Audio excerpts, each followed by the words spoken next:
ए खून के प्यासों बात सुनो, गर हक की लड़ाई जुल्म सही. మిత్రులారా, రాజ్యాంగం అమల్లోకి వచ్చి 75 సంవత్సరాలు గడిచిన తర్వాత ఇప్పటికైనా భావ ప్రకటన స్వేచ్ఛను గౌరవించడం పోలీసులు నేర్చుకోవాలి. ఈ మాటలన్నది ఎవరో విమర్శకులు కారు. భారత సుప్రీంకోర్టు ధర్మాసనంలో justice A S Oka, justice Ujjal భుయాన్లు సోమవారం నాడు తమ ముందుకు వచ్చిన ఒక పిటిషన్ మీద విచారణ జరుపుతూ ఆ విచారణ క్రమంలో చాలా ఆసక్తిదాయకమైన మాటలు ఎన్నో అన్నారు. పోలీసులు కవిత్వం ఎట్లా చదవాలో నేర్చుకోవాలి అని కూడా అన్నారు. కవిత్వాన్ని వ్యాఖ్యానించడం అనేక రకాలుగా జరుగుతుంది అని ప్రభుత్వ న్యాయవాది అంటే అనేక రకాలుగా జరిగిన అది ఒక సృజనాత్మక క్రియ, సృజనాత్మక క్రియను గౌరవించడం నేర్చుకోవాలి అని కూడా అన్నారు. ఈ ఆసక్తిదాయకమైన ఈ ఆశ్చర్యకరమైన వ్యాఖ్యలు ఏ కేసు సందర్భంలో వచ్చాయంటే, ఇమ్రాన్ ప్రతాప్ గడి అని ఒక ఉర్దూ కవి ఉన్నారు. ఉత్తరప్రదేశ్కు చెందిన వ్యక్తి, ప్రతాప్గఢ్ అనే ఊరికి చెందిన వ్యక్తి. సాధారణంగా ఉర్దూ కవులు తమ కలం పేరు ఒకటి పెట్టుకొని ఆ కలం పేరుతో పాటు తమ ఊరి పేరు కూడా దానికి జోడించుకుంటారు. సాహిర్ లూధియాన్వి, హస్రత్ జైపురి, షకీల్ బదాయుని లాంటి అనేక పేర్లు మనం విని ఉన్నవి. ఈయన 1987లో పుట్టి అలహాబాద్ విశ్వవిద్యాలయం నుంచి హిందీలో పోస్ట్ గ్రాడ్యుయేషన్ చేసి హిందీ కవిగా, ఉర్దూ కవిగా సుప్రసిద్ధుడై ఇంటర్నెట్ మీద ఇమ్రాన్ ప్రతాప్ గడి అని కొడితే వందలాది వీడియోలు ఆయన కవిత్వం చదువుతున్నవి, ఆయన నజ్మ్ చెప్తున్నవి ఉంటాయి. ఆయన అక్కడి నుంచి రాజకీయాల్లో కూడా ప్రవేశించారు. 2019లో మొరాదాబాద్ నుంచి లోక్సభ సీటుకు పోటీ చేసి ఓడిపోయారు. 2022లో రాజ్యసభ ఎంపీగా మహారాష్ట్ర నుంచి ఎన్నికయ్యారు. ఆయన ఒకవైపు కవిగా చాలా సుప్రసిద్ధుడు. ఆయన రాజ్యసభలో కూడా అనేక సార్లు కవిత్వం వినిపించారు. నరేంద్ర మోడీ మీద చణుకులతో కవిత్వం, ప్రభుత్వం మీద చణుకులతో కవిత్వం ఎంతో వినిపించారు. ఆయన మీద ఒక కేసు వచ్చింది. ఆయన రాసిన ఒక కవితలో ఏ ఖూన్ కే ప్యాసే బాత్ సునో, నిజానికి ఫైజ్ రాసిన బాత్ సునో అనే ఒక సుప్రసిద్ధమైన గీతం ఉంది. ఈయన కూడా అదే శైలిలో రక్త పిపాసులారా మాటలు వినండి అని ఒక కవిత. ఈ కవితను ఆయన ఒక పెళ్లికి హాజరైన సందర్భంగా ఆయన నడిచి వస్తుండగా ఆయన మీద పూలు జల్లుతున్న ఒక చిత్రం ఉంది, దృశ్యం ఉంది. ఈ దృశ్యం వెనుక ఆయన ఈ కవితా చరణాలు చదువుతున్న ధ్వని కూడా వేశారు. దీన్ని ఆయన ఇన్స్టాగ్రామ్ మీద పెట్టాడు.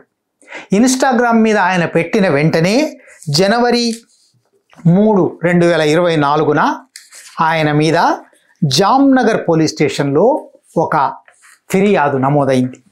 ఆయన కవిత్వం మత సామరస్యాన్ని చెడగొట్టేలా ఉంది, మతాల మధ్య విద్వేషాన్ని రెచ్చగొట్టేలా ఉంది, అది దేశద్రోహకరంగా ఉంది.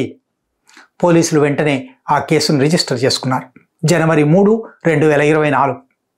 దాని తర్వాత వెంటనే నా మీద ఈ కేసు పెట్టారు, ఈ కేసును క్వాష్ చేయండి అని గుజరాత్ హైకోర్టుకు వెళ్ళాడు. గుజరాత్ హైకోర్టు ఈ కవిత్వంలో దేశద్రోహకరమైన మతాల మధ్య చిచ్చు పెట్టే అంశాలున్నాయి కాబట్టి క్వాష్ చేయడానికి వీల్లేదు అన్నది. అది సుప్రీంకోర్టుకు వచ్చింది. సుప్రీంకోర్టు 2025 జనవరి 21న గుజరాత్ పోలీసులు ఈ కేసు విషయంలో ఆయన మీద ఎటువంటి చర్యలు తీసుకోవడానికి వీల్లేదు అని మొదట స్టే ఇచ్చింది. ఫిబ్రవరి 10 నాడు గుజరాత్ ప్రభుత్వాన్ని ఇటువంటి కవి మీద, కవిత్వం మీద క్రిమినల్ కేసులు పెట్టడం ఏమిటి అని గుజరాత్ ప్రభుత్వానికి నోటీస్ కూడా ఇచ్చింది. మార్చి 3వ తేదీన తుది విచారణ సందర్భంలో ఈ కవిత్వంలో మత వ్యతిరేకమైనదేమీ లేదు, దేశద్రోహకరమైనదేమీ లేదు, ఇది కేవలం భావ ప్రకటన స్వేచ్ఛ. ఈ భావ ప్రకటన స్వేచ్ఛను గౌరవించడం, గుర్తించడం భారత పోలీసులు, గుజరాత్ పోలీసులు రాజ్యాంగం అమల్లోకి వచ్చిన 75 సంవత్సరాల తర్వాత కూడా నేర్చుకోకపోవడం విచారకరం అన్నారు. దాని మీద చాలా చర్చ జరిగింది. గుజరాత్ ప్రభుత్వం తరఫున సాలిసిటర్ జనరల్ తుషార్ మెహతా నిలబడున్నాడు. పిటిషనర్ తరఫున పిటిషనర్ ఇవాళ రాజ్యసభ సభ్యుడు మాత్రమే కాదు, ఆయన కేంద్ర ప్రభుత్వం వేసిన consultative committee for the ministry of minority అఫేర్స్కు ఒక సభ్యుడు, standing committee on transport and కల్చర్లో సభ్యుడు. ఆయన తరఫున సుప్రీంకోర్టు సీనియర్ న్యాయవాది కపిల్ సిబాల్ వాదించారు. కపిల్ సిబాల్కు తుషార్ మెహతాకు మధ్య ఆసక్తికరమైన చర్చ జరిగింది. ఆ చర్చ అంతా ఇక్కడ అవసరం లేదు. కానీ న్యాయమూర్తులు స్వయంగా అన్న మాటలు కొన్ని ఉన్నాయి. అవి తప్పనిసరిగా ఆలోచించవలసినవి, ప్రతి ఒక్కరూ అర్థం చేసుకోవలసినవి. ఇది హింసాపూరితమైనది అని తుషార్ మెహతా వాదించగా, ఒక వర్గానికి వ్యతిరేకంగా, ఒక మతానికి వ్యతిరేకంగా ఇది రెచ్చగొట్టేలా ఉన్నది అని కూడా తుషార్ మెహతా అనగా, జస్టిస్ అభయ్ ఎస్ ఓకా ఈ కవిత వాస్తవంగా అహింసను బోధిస్తుంది, దానిలో మత సంబంధమైనదేమీ లేదు, మతాన్ని రెచ్చగొట్టేదేమీ లేదు, దీంట్లో దేశద్రోహకరమైన కార్యకలాపం ఏమీ లేదు అని అంటే దానికి తుషార్ మెహతా అది కవిత్వం అని మీరు అనుకోవచ్చు, కానీ కవిత్వాన్ని భిన్నమైన వ్యక్తులు భిన్నమైన రకాలుగా వ్యాఖ్యానిస్తారు అని అన్నారు. ఇంకో ముందుకు వెళ్ళి అది సడక్ చాప్, అది చౌకబారు కవిత్వం అని అన్నారు. దానికి జస్టిస్ ఓకా జవాబు చెప్తూ, అదే సమస్య, ఎవరికి సృజనాత్మకత పట్ల గౌరవం లేదు. ఒకవేళ మీరు ఆ కవితను నిజంగా అధ్యయనం చేస్తే, చదివితే, అది ఎంత అన్యాయం జరుగుతున్నప్పటికీ ప్రేమతో ఆ అన్యాయాన్ని భరించండి అని చెప్పింది. రక్త పిపాసులారా ఈ మాటలు వినండి అని చెప్పింది. ఇక్కడ రక్త పిపాసులు అంటే ఎవరినో ఉద్దేశించి కాదు, మొత్తంగా శాంతి అహింసలకు వ్యతిరేకంగా ఉన్న వాళ్ళ గురించి రక్త పిపాసులారా అనే మాట అంది. న్యాయం కోసం చేసే పోరాటానికి ఎదురుగా అన్యాయం వస్తే ఆ అన్యాయాన్ని కూడా ప్రేమతో ఎదుర్కొంటాము అని ఆ కవితలో ఉంది. ఈ క్రమంలో జడ్జిమెంట్ను రిజర్వ్ చేశారు. జడ్జిమెంట్ ఇంకో 2 వారాలకో 3 వారాలకో విడుదలవుతుంది. ఈలోగా హైకోర్టు క్వాష్ చేయకుండా ఉండి ఆ సందర్భంలో చేసిన వ్యాఖ్యల మీద కూడా మీరేమైనా వ్యాఖ్యానించాలి అని కపిల్ సిబాల్ అన్నారు. అప్పుడు న్యాయమూర్తులు దాని మీద మేమేం వ్యాఖ్యానించబోము, కానీ గుజరాత్లోని ఈ కేసు పెట్టిన పోలీస్ అధికారులు కానీ, ఈ కేసు మీద వ్యవహారం జరిపిన వాళ్ళు ఎవరైనా కానీ, లా ఎన్ఫోర్సర్స్ శాసనకర్తలను ఉద్దేశించి ఒక మాట చెప్పదలిచాము.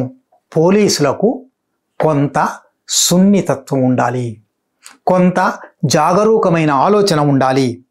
వాళ్ళు కనీసం ఏదైనా తమ ముందుకు వస్తే దాన్ని చదవాలి, కనీసం చదవాలి.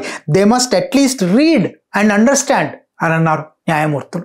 పోలీసులు తమ ముందరికి ఏదైనా ఫిర్యాదు వచ్చినా, లేదా ఈ కవితలో అభ్యంతరకరమైన విషయాలు ఉన్నాయి అని వచ్చినా అది చదవాలి, అది అర్థం చేసుకోవాలి. Now 75 years after the existence of the constitution, freedom of speech and expression has to be at least understood by the police. ఏ రాజ్యాంగం అయితే భావ ప్రకటన స్వేచ్ఛకు హామీ ఇచ్చిందో ఆ రాజ్యాంగం అమల్లోకి వచ్చి 75 సంవత్సరాలు గడిచిపోయిన తర్వాత ఇప్పటికైనా కనీసం పోలీసులు భావ ప్రకటన స్వేచ్ఛను అర్థం చేసుకోవాలి అని న్యాయమూర్తులు అన్నారు.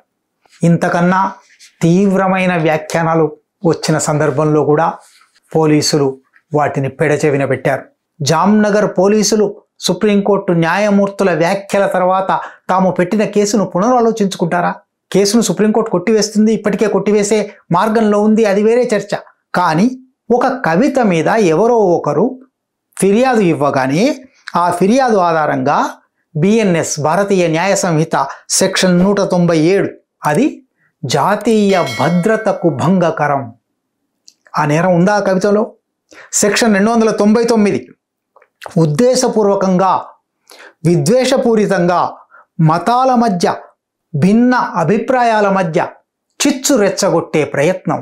నిజానికి ఇటువంటి ప్రయత్నం జామ్నగర్ పోలీసులకు, గుజరాత్ పోలీసులకు, భారతదేశంలోని అందరు పోలీసులకు తెలిసేటట్టుగా చేసిన నాయకులు ఎంతోమంది ఉన్నారు. ఎవరి మీద కేసు పెట్టలేదు, ఒక కవిత మీద ఈ కేసు పెట్టారు. సెక్షన్ 302 బిఎన్ఎస్ అది ఒక వ్యక్తిలో మతోద్రేకాలను రెచ్చగొట్టే ఉద్దేశంతో ఉద్దేశపూర్వకంగా మాట్లాడడం. ఈ 3 సెక్షన్ల కింద ఈ కేసు నమోదైంది. ఈ 3 సెక్షన్లు ఇక్కడ చెల్లవు అని ఇప్పుడు ధర్మాసనం తుది తీర్పు ఇంకా ఇవ్వలేదు, కానీ ఇప్పటికి చేసిన వ్యాఖ్యలు సంపూర్ణంగా చెప్తూ ఉన్నాయి. సుప్రీంకోర్టు ధర్మాసనం చేసిన ఈ వ్యాఖ్యల తర్వాత అయినా మన పోలీసులు భావ ప్రకటన స్వేచ్ఛను గౌరవించడం నేర్చుకుంటారా?